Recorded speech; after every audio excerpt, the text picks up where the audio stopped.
Chapter 1478 A Shocking Change in Edo Castle. The silver-colored snow metro wolf raced across the vast post-apocalyptic snow plains. Dang Shintong's silver hair fluttered in the wind, and Amber sat behind him, wrapping her arms around his waist forcefully and burying her head in his broad back. The sprite was dead, and her nightmare had disappeared since then. What would life be like in the future? She didn't know either. But when a person was born into this world, the first thing to consider was how to live. The man she met for the first time in front of her gave her a complete sense of security. Dang Shintong brought Amber back to Blizzard City, and no one bothered to ask who the girl he brought back was. It wasn't until they returned to the Tang family and Amber saw the luxurious manner and the uncountable number of maids saluting him at a glance that she realized that this was actually an honorable son of Blizzard City. Dang Shintong asked the maid to arrange a place for Amber to stay. She took a bath and changed into new clothes before being brought to Dang Shintong's room. Inside the dining room, there was exquisite food, and Dang Shintong invited her to join him for dinner. Amber couldn't hold down the craving for food within her, so she ate somewhat wolfishly. Only when she was almost done eating did Dang Shintong begin to inquire about her life. And what he cared about the most was Amber's ability. "What did you do to me then? Why did you make me break the shackles of my body and become stronger?" Amber pursed her lips and said softly, "Love is taken, love is given. With my powers, I can get love, and I can give it." Her face flushed a little, and she lowered her head. "When I pour my love into someone, he will be empowered. This I call it lover's eyes." Dang Shintong had an epiphany. "So, in the past, when you followed the sprite, you also used this ability to help him. That's why he has great power, right?" Amber nodded. A surprised expression appeared in Dang Shintong's eyes. This ability was so perverse, it was like a human-type upgrade machine. No wonder Blizzard City had defined her as a level B escort without knowing her ability. But now, it seemed that the Blizzard City side had underestimated her ability. "That's an interesting ability," Dang Shintong exclaimed. Amber continued, "In fact, I've had my ability for a long time." Dang Shintong laughed. "Oh? Your mutation was early?" Amber nodded, "Very early indeed." Dang Shintong was not amused. There were far too many mutants who mutated at the beginning of the end times. But Amber's next words made his expression change drastically. Amber said, "Before the end times came, I already had this special power." She ruffled her hair. After taking a shower, she pulled up her hair and put it in a bun, revealing her delicate and small face. Under the light, her face made Dang Shintong feel somewhat familiar. However, in this world, most beauties had similar faces, especially those internet celebrities and actresses. "I have a stage name, Lin Huanqi," Amber said softly. Dang Shintong remembered who the woman in front of him was. 2.5 years of the end of the world's weather had made her a different person from the radiant top stream actress she was. Lin Huanqi, a former top stream's little flower, one of the hottest stars in the entertainment industry. An awakened person before the end of the world? Dang Shintong muttered under his breath, seemingly calm, but his heart was already in turmoil. This was because the currently recognized reason for the birth of the mutation was the worldwide genetic mutation triggered by the gamma-ray storm from the supernova explosion. Then what about Amber? How could that be explained? Like that Ho too, was it a 1-in-a-million super ability user? Amber quickly gave to Dang Shintong the answer. "The opportunity for me to get this ability was 4 years ago. I once traveled to Neon and visited the National Museum of Daliangdu in Edo. There was one thing inside that gave me the ability I have now. 1 year ago. Late at night, snowflakes were falling. The colorful neon lights in Edo Castle were still flashing. As the capital of Neon, this was the only metropolis in the entire Neon archipelago that maintained normal operation after the end of the world. However, the huge skyscrapers and the neon lights shining in all directions could not dispel the coldness between heaven and earth. In the midst of a long-defunct construction site in Edo Castle, the outline of a gigantic building is supported by huge steel supports, giving a faint glimpse of what was once the largest metropolis in East Asia. Looking down from the moonless heights, a roaring flame shot up into the sky, flooding a large area of space in just an instant. Boom! A huge steel stand collapsed and smashed heavily into the ground, plunging into the thick snow. And high up in the sky, fierce battles erupted simultaneously in multiple places at this time. In this abandoned steel city, many mutants dressed in black suits were holding weapons, displaying an unusual stance, and were waiting to scan the surroundings with their gazes. As the most powerful organization in the northern country of Neon Pelican, they were going to usher in one of the biggest challenges after the end of the world tonight. Suddenly, a dull sound came from the earth. A terrifying body slowly rose from the ground, surprisingly level with the hundreds of meters high steel stand, like a demonic god in the midst of the darkness, bringing a suffocating sense of fear. The terrifying figure let out a roar, and then used its muscle-expanded arms to directly flip over the steel bracket in front of it, and the dozens of mutants above it who were standing in strict formation were immediately flipped over. Ah! They crashed down in terror, and some mutants had transparent blue feathered wings emerge from their backs to stabilize themselves in midair. But they were soon smashed into twisted corpses by a punch directly in the air.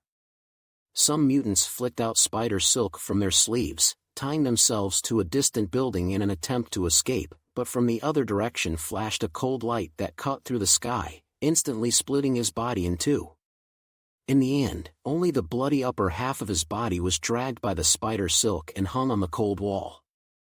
A middle-aged man with a long bun and wearing red samurai attire landed steadily on a high building, his long sword slowly sheathed in his hand, his gaze coldly scanning the mutant aliens below. The era of the Pelican is over. Now, it is our royal demon court's world. The sheath of the sword in his hand pointed towards those Pelican-suited mutants. Throw down your weapons now, kneel down and surrender, and you can still save your lives. A mutant with a long sword gritted his teeth and shouted angrily towards the sky, miscellaneous cultivator from the countryside. Don't be too arrogant. Our boss will surely destroy you all with his own hands. The samurai sniffed and looked up into the distance, where two terrifying auras were fighting on the highest steel stand. Is that the guy you're talking about? A cold smile emerged from the corners of the samurai's mouth. He's already a dead man. Chapter 1479 Royal Demon Court. High in the sky, wrapped in white flames like a sun god, the mutant was letting out an angry and unwilling roar. As the leader of the Pelican organization, the second-generation Amaterasu, he succeeded the first-generation Amaterasu, the great god Hong-Wan, and was supposed to be one of the two giants of Neon.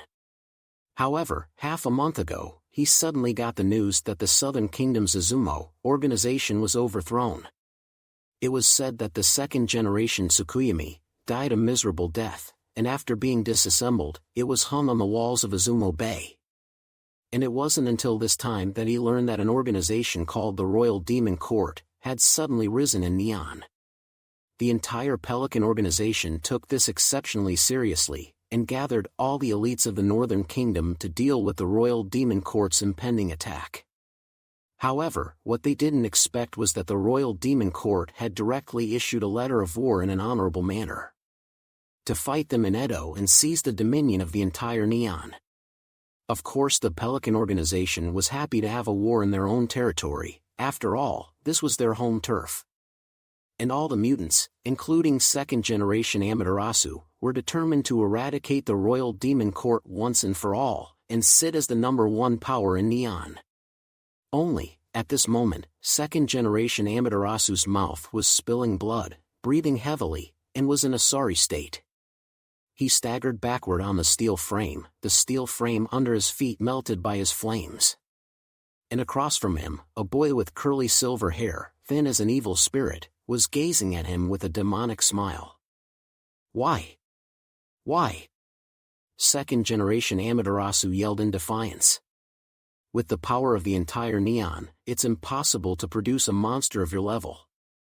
Where exactly did you get your power from? The boy fell lightly from a height of tens of meters onto the steel frame, looking at second-generation Amaterasu in disbelief. It's the will of the gods, of course. You bastard. He disdainfully pointed his finger at second-generation Amaterasu's head. You, a puppet that was scared out of your wits by Columbia and Huashu Kingdom, have no qualifications to be called Neon's strongest. Being humiliated in such a way, an angry roar escaped from second-generation Amaterasu's mouth. The flames around him rose even more furiously, forming a dharma of a demon god behind him. Stomp! Stomp! Stomp! He stomped the steel frame under his feet with force, rapping the terrifying white flames straight at the boy. The smirk on the boy's face grew even more intense as he made a sprinting stance and quickly ran wildly towards second-generation Amaterasu. In an instant, the two of them ruthlessly collided together. The boy's dry, thin fist ruthlessly struck second-generation Amaterasu's abdomen. Just 3 punches directly caused his back to bulge high. Not only his internal organs, but even his bones had been completely shattered. Edo Castle's Amaterasu, who was known as the sun that never falls, the white flame that burned high in the sky had finally been extinguished. The mutants who were still resisting to the death could hardly believe what was happening in front of them, and cries of terror and grief came out of their mouths. The samurai impatiently said, "Those who have not yet surrendered, go to hell." He drew his sword at random, and moments later, a dozen heads flew high among the mutants. Realizing that death was approaching, most of the mutants immediately chose to throw down their weapons and submit to the new king in front of them. The teenager high in the air looked at the godless corpse in his hands, the corners of his mouth grinning like an evil spirit as he excitedly laughed up to the sky. Ha ha ha ha. Now, this country belongs to me, evil demon. He threw aside the corpse of second-generation Amaterasu as if he were throwing garbage. Then reaching into his wide pants pocket, he pulled out a bottle of spray paint, and while whistling, he went to the steel frame erected next to him, and sprayed out 8 large words in a crooked manner. The Cthulhu sky is dead, the yellow sky is in power. Neon was extremely influenced by Huashu Kingdom's culture, especially revering the culture of the 3 kingdoms. The youngster evil demon, who looked to be at most 16 years old, then used this way to show his occupation of Edo, the capital city of Neon. He was also announcing to everyone that from now on, he was the Lord of Neon. At this time, among the kneeling mutants of the Pelican, a middle-aged strong man clenched his fist and said, "It's not over yet." The Pelican is an organization that cooperates with the Columbia Navy, and if you start a war without their permission, the Columbia Naval Fleet will not easily agree. The evil demon high above heard the voice, and he coldly turned back. Columbia Navy, what is that? The middle-aged burly man looked up at him. If you want to become the strongest in Neon, you definitely can't do it without Columbia's permission. In the past, Neon acted after their will. After the end times, it wouldn't be an exaggeration to say that they are Neon's sovereign. Evil demon looked at him with cold eyes. In the next moment, he slowly opened his mouth and shot out a crimson-colored beam of high-energy particles from his mouth, directly turning the mutant into dust. This horrifying scene, with the ruthlessness and mercilessness of the shot, caused the kneeling mutant pelicans present to be inwardly terrified, and they all kowtowed their heads to the ground in death. The rules have changed now, I'm in charge here. Evil demon said impatiently. His words had just fallen, when from the night sky in the west, a bitterly cold wind whistled in. 2 figures appeared on a high building not far away at a speed that surpassed that of a fighter jet. A tall, majestic figure cloaked in a ruddy-colored cloak and wearing a blue mask looked down on the neon mutants in front of him with his hands clasped over his chest. At his side was a man wrapped in black combat armor, carrying a pitch-black sniper rifle. In the midst of the night, it was as if he had already blended into the surroundings, and if you didn't pay close attention, you wouldn't even be able to notice that there was another person there. No matter how you look at it, the guy who was modeled after the famous hero Superman had his arms crossed and was looking around with a cold, teasing smile at the corner of his mouth. What's up, man? He raised his hands and looked over at Evil Demon with a grin. Can someone explain to me what's going on here? The atmosphere of the scene became tense all of a sudden. Even the mutants of the Royal Demon Court tensed their nerves, not daring to remain as relaxed as before. Because this fellow in front of them, they all knew him. No, perhaps it could be said that in today's Neon, no one knew him. The Columbia Fleet's #1 fighting force, Stormlord, Rear Admiral Cardalus. Even in the most difficult years, survivors could receive information about this powerful man through various media methods. He was like a sword hanging over the land of Neon, reminding the country that had created evil to submit to Columbia. You are Cardalus? The smile at the corner of Evil Demon's mouth became even more intense, and there was even some madness in his eyes. I've long wanted to meet you. Chapter 1480 Contact. The smile at the corner of Cardalus' mouth disappeared in an instant. Are you guys trying to start a rebellion? Lowly creatures of a filthy race, he pointed a finger at Evil Demon. Don't think that just because I speak to you in human language, I'm treating you like a human being. I can make your hypocritical race disappear from the planet completely if it pleases me. As soon as Cardalus's words fell, the atmosphere of the scene became incomparably austere. The Royal Demon Court's mutants forced back their inner fears and took up fighting stances. On the other hand, Cardalus' face only had a playful, maniacal smile on it. Behind him, the piercer, Yashin Canelo in black combat armor silently removed the sniper rifle on his back. And just at this moment when the swords were drawn, Cardalus and Canelo felt a powerful sense of oppression coming from afar. The two of them ignored the rest of the Royal Demon Court and looked there instead. Only to see that under the night curtain, 3 figures shrouded in black hooded robes stood on top of an iron tower.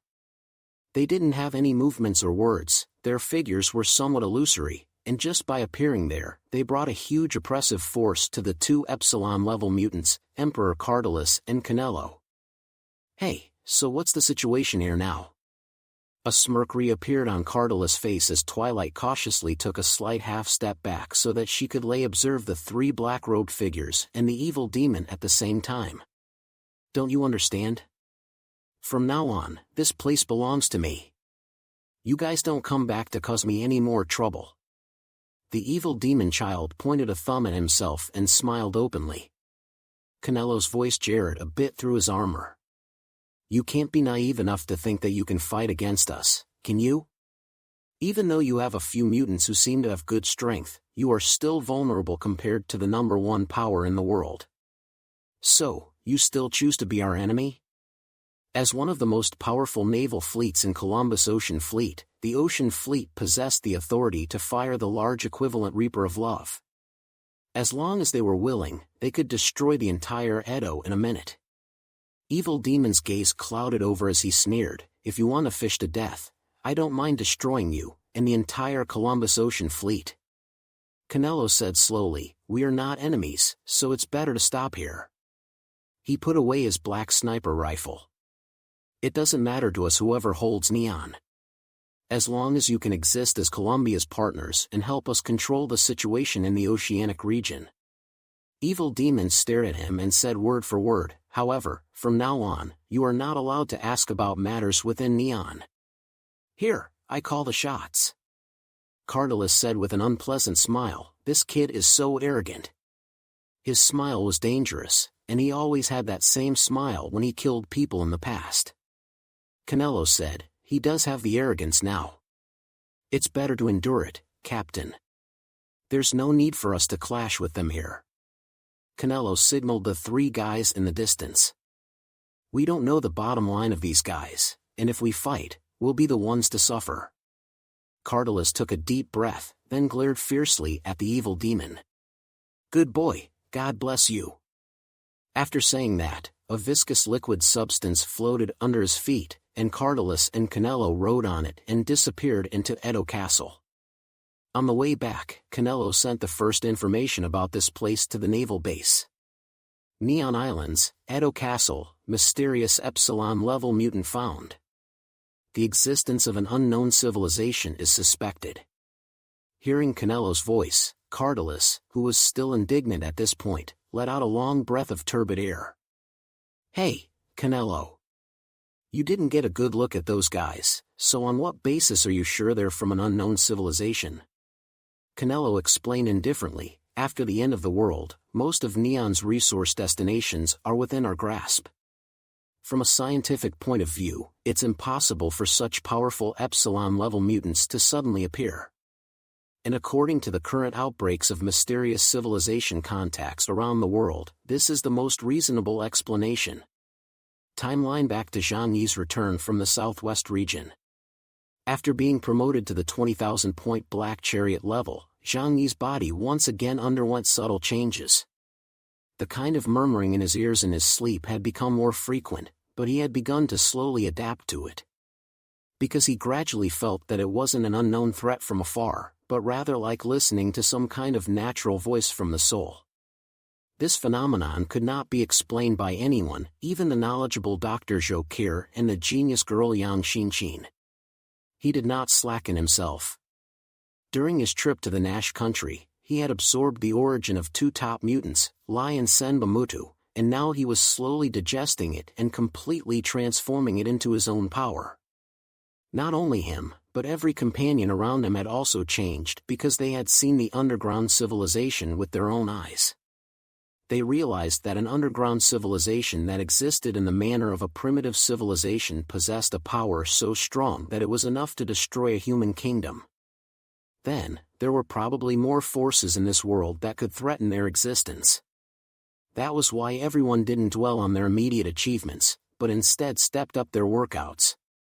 Among these people, there was one person who was very surprising to Zhang Yi. That was Fatty Su.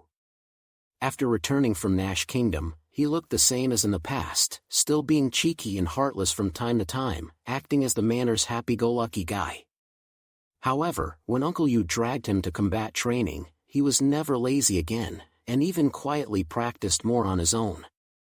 Zhang Yi was very concerned about everyone around him, half from his friendship of more than 2 years, and half out of his usual caution. He didn't like the presence of any uncertainties around him, especially people.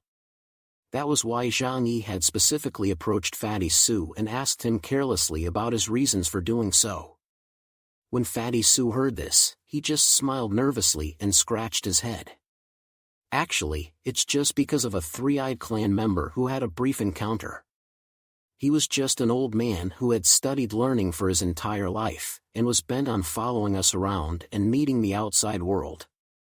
However, he died, right in front of my eyes. Fatty Su took a deep breath and struggled to raise his head. His eyes seemed a little sore.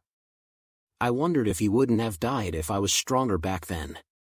If one day, I encounter such a situation again, what will I take to protect those around me? Fatty Su twisted his head to look at Zhang Yi. Boss, I don't want to be a liability. I can't rely on you for everything and be a useless loser. Therefore, I want to have the power to be able to protect myself, with the people around me.